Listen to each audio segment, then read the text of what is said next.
Tyron, I'm sure it's not a fun moment for you right now, but give us an idea, just the emotion that you're feeling right now. I beat a lot of ass in my day, and I've also been knocked down, had to bounce back. So I can give you a million excuses on earth, but I can tell you right now that I was prepared, I was ready. Even in the warm-up, I felt extremely sharp. And sometimes you just have those fights when you go out there and it's like a badass dream. You want to punch hard, but you don't punch. You want to move forward, but you're stepping back. So I had too many moments in there. And Kamaru, he came out there and he won. So I still believe I'm the greatest welterweight of all time. So now my path is getting back and getting the belt. Sometimes everyone thinks that, proving that means you go on a streak and you don't lose and you're undefeated. But sometimes the greatest champions have to face adversity and bounce back and win. So I'm looking to try to run that fight back. I know you said you don't want to make any excuses, but talk about just how you did. I mean, did something surprise? Was his strength, his pace, was it surprising to you? I mean, what happened? No, he didn't have a crazy pace. I mean, he was just kind of fainting and squatting, and he just made you very well aware that he wanted to clinch, he wanted to get close. And sometimes fighters, they want to prove that they can stand with you. They want to prove they can bang. And I said that a long time ago. I said one thing, if I had to give him an attribute, his composure for a fighter who hadn't fought a long time. And he kept that composure. He stayed to the game plan. He took his time. He was patient. And, it just wasn't a good night for me. So, like I said before, we know what I'm capable of. I just looked to rematch that and run that back, man. That was my 5th title defense. I feel like as a champion and what I've done in this organization that the performance may not have vouched for a rematch, but I think my resume does. Well, that's what I was going to say, man. I'm sure you saw Colby Covington out there with the belt on his shoulder, trying to say that he's next. I tried my best not to look at his ass. I saw him on my peripheral, and I was like, bloop. So yeah, Colby's doing what he think he has to do to, try to put himself in the limelight, but, tonight we saw Kamaru Usman come out there focused, came out there with a game plan.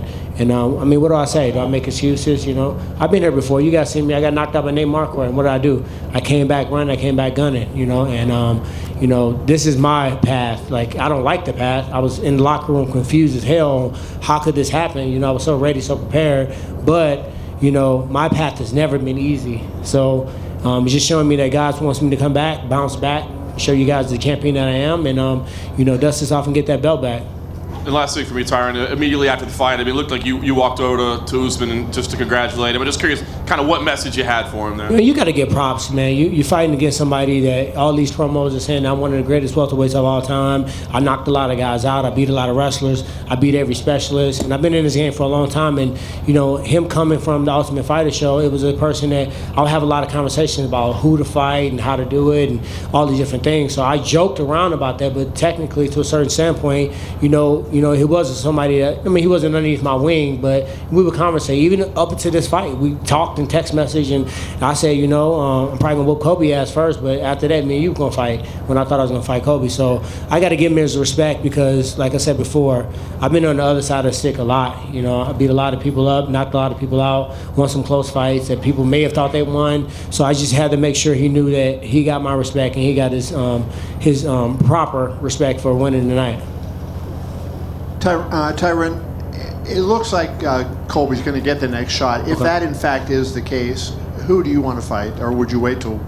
Yeah, this is a crazy game. I can sit here and say, I get the shot, whatever, but, you never know. People get injured, things happen.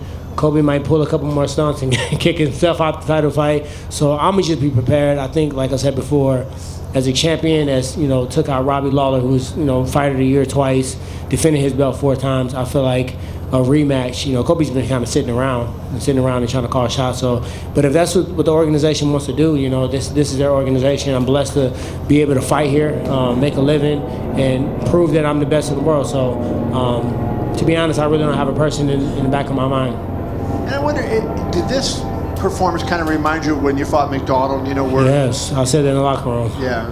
It was a Roy McDonald fight. I was equally prepared for that fight, and it was like everything that I was telling myself to do, my body wouldn't do. I told my coach Dean, I was like, I want to apologize to you guys because y'all worked so hard and I was so ready. I said, but coach, I'm gonna just be real with you. Like tonight, it was just weird. I was just flat, and I don't even really know why, but.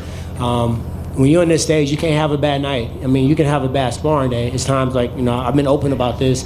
I don't win every sparring day. And if I do, I'm training with the wrong people.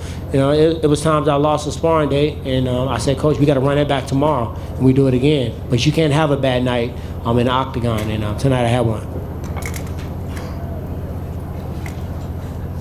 Tyron, we had a press conference across the street a few weeks ago, and you were asked if you felt that you were maybe spreading yourself too thin with all your commitments in show business, because you have been very, very busy, and I know that stuff takes a lot of energy and focus to do it. You've been very active in show business, so in retrospect now, do you think maybe that you have spread yourself a bit too thin? A lot of these things, like the music, I got an album dropping. Actually, it's already dropped. I can go grab that. Chaos Theory by the Archangels.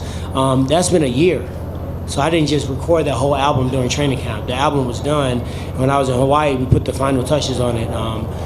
Movies take a whole year to come out. TV shows take 6 to 8 weeks. So when I get in training camp, I get in training camp. Yeah, but it is something that I'll look back and be like, you know what? I got a lot of energy, focus on making sure everything's going, to where it's supposed to go, P's and Q's, all these different celebrations or whatever. And, as I was doing it, I was like, no, I'm training my ass off.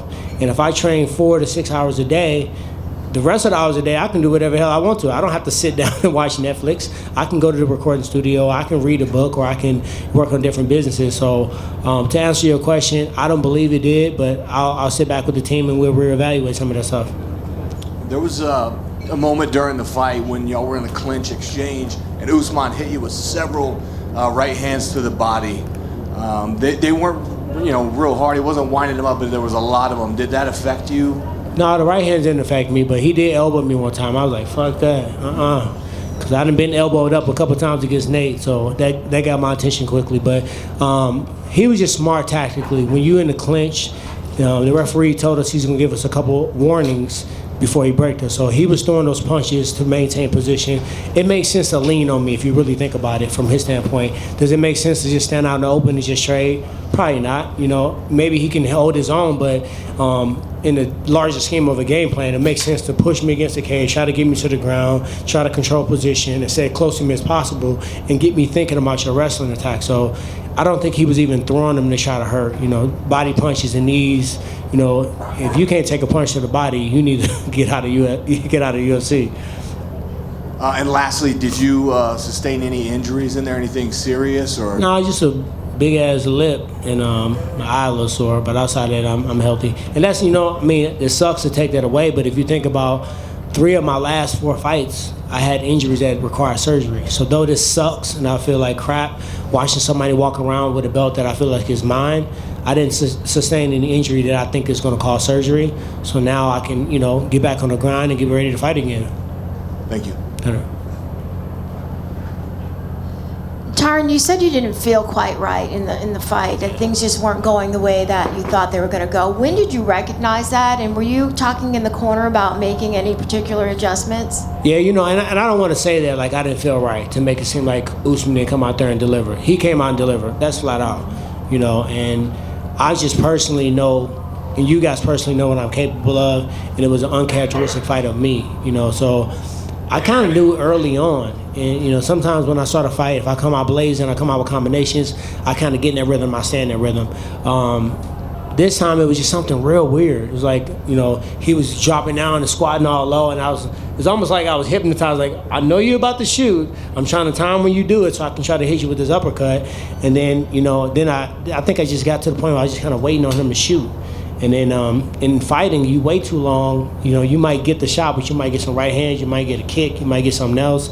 And then I just really never got in a rhythm. And in a fight, especially one of this caliber, you want to kind of set the precedence early.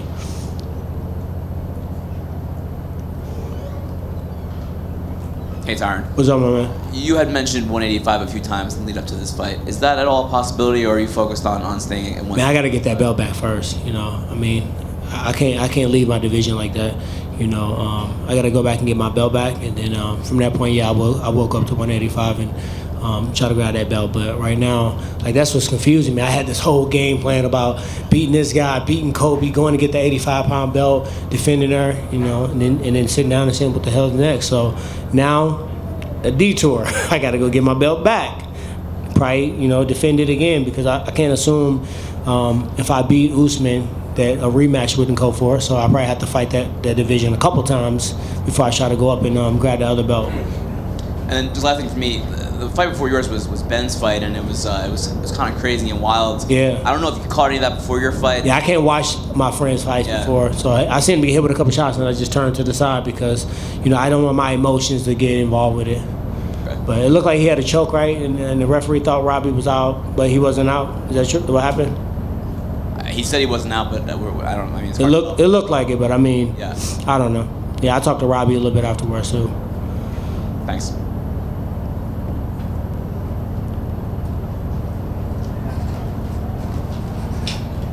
Hey, good. All right, appreciate you.